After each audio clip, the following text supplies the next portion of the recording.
to another episode of I Demand a Homestead.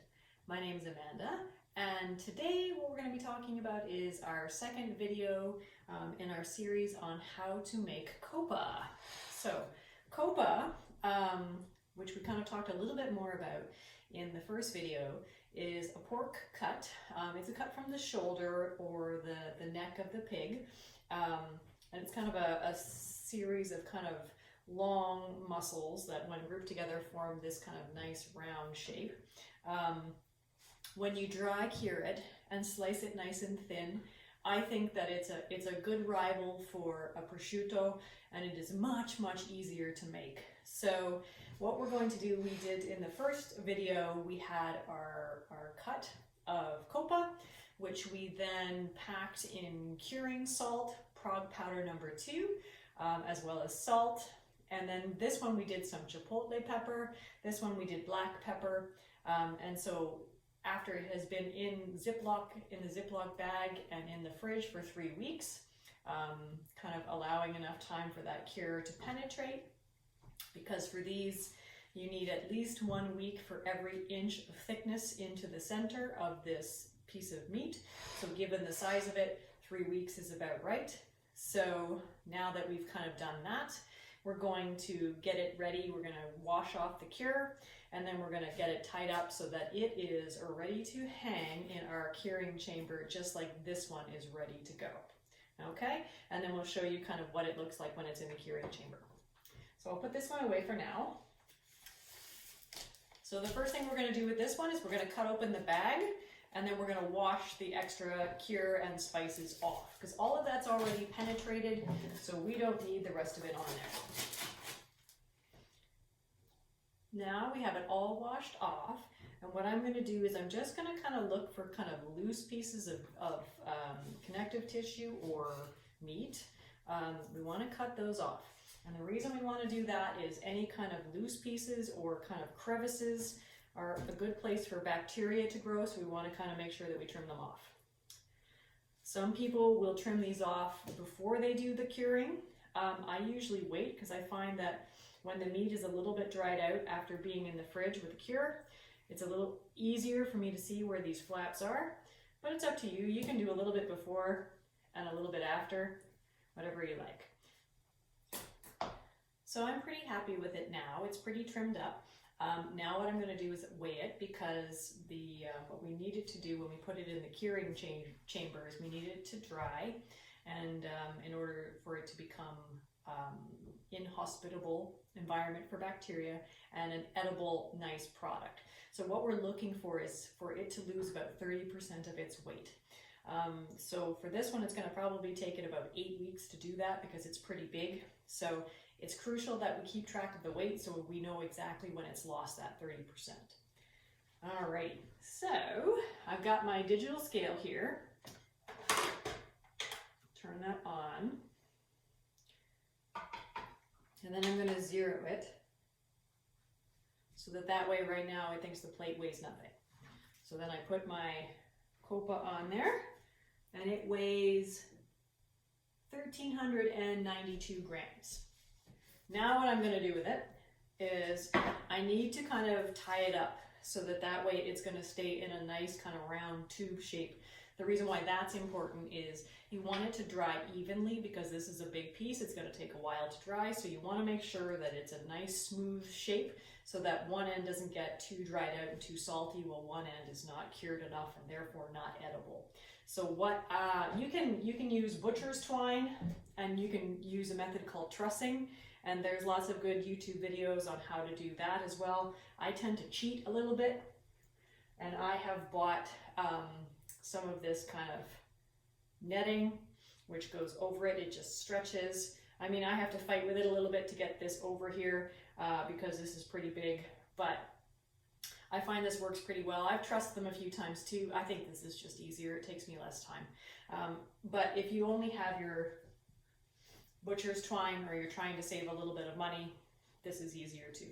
So what we'll do is I will now kind of have a little fight with this so I can get this thing on, and then I'll show you what it looks like.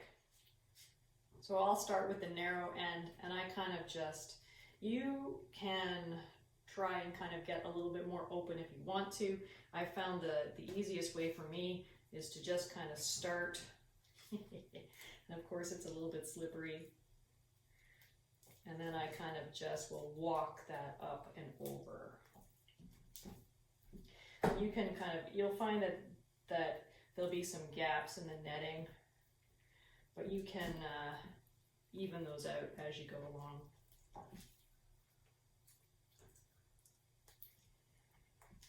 So that's part of it. And then now what I'm going to do is I'm just going to gradually, and probably what I'm going to do actually is I'm going to put this cloth here to guard my clothing, is I'm just going to pull a little bit at a time up and over and gradually walk it over until I get the whole thing covered.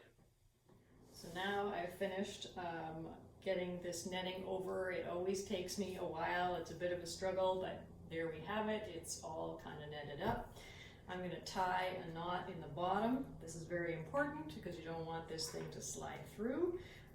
It won't now because it's pretty big and this is quite tight, but later on when this starts to lose some weight, this netting is going to become looser, and so then we definitely could have this slide out. So after I do this, I'm going to actually tie some butcher twine around here to make sure that this is very secure. So I'm going to take my twine. There's lots of kind of fancy butcher's knots you can use. I just do like regular knots, but I just do a whole bunch of them. So I do like a double knot, and then I'm going to flip it over and do another double knot so that I'm tying it kind of above where I knotted the netting. And I'm going to do that a few times just because the last thing that I want is to come down and check my curing chamber and to find this thing on the floor of the curing chamber. Okay, good. So that's nice and secure. And then I'm going to do the same thing. I'm going to tie a knot up here.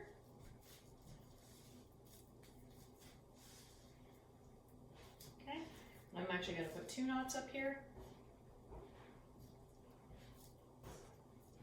All right, there we go. And then again, I'm going to take a length of my butcher twine, a longer one, because I'm also then going to create a loop to hold my little identity card here, which is going to tell us what this is and how much it weighed on what date. And then also I want a loop so that it can hang onto like hooks that I've got set up in my curing chamber to hold this up. So cut a nice long piece of twine here. And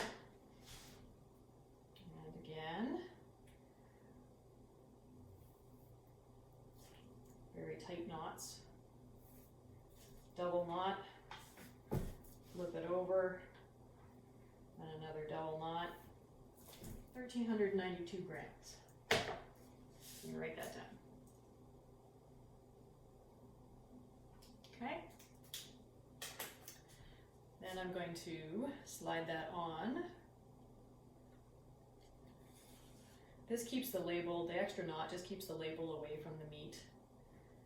And then I do another loop so that way I can hang it on the hook. And I'm going to do a double knot and then another knot. Again, I don't know, there's lots of different fancy knots. I don't do that, I just tie a lot of them. So that seems to work out. Okay, so that is now ready to hang up on the hook.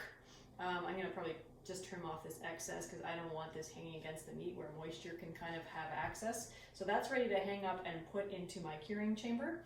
So what I'll do is we'll go down there now and we'll have, I'll show you what it looks like when it's all set up. So here you can see the guanciale and the Coppa are hanging in our root cellar. So this is just an old fridge that I co-opted. You can see my humidifier is running here. There. I'm going to put a little something to wrap around it so that, because this has a light on it and I don't want the light going on, because the light actually can cause the meat to go rancid. So this is just humidifying the whole environment. You can see there's the humidity probe there at the bottom. Here you can see that humidity controller. Right now the humidity is around 70%, so it has still got the humidifier running, but as soon as it reaches that, I think maybe I have it set at 75 to 85% then. So as soon as it reaches the 75%, this humidifier, which it's plugged into, will turn off. So what we'll do is we'll come back and see these cuts of pork when they are fully cured, and then we'll slice them up, put them on our charcuterie board, and you can see what they're like. All right, so thank you very much for joining me on another episode of I Demand a Homestead. If you enjoyed this video, please feel free to press the subscribe button, and we'll see you again soon. All right, have a great day. Goodbye.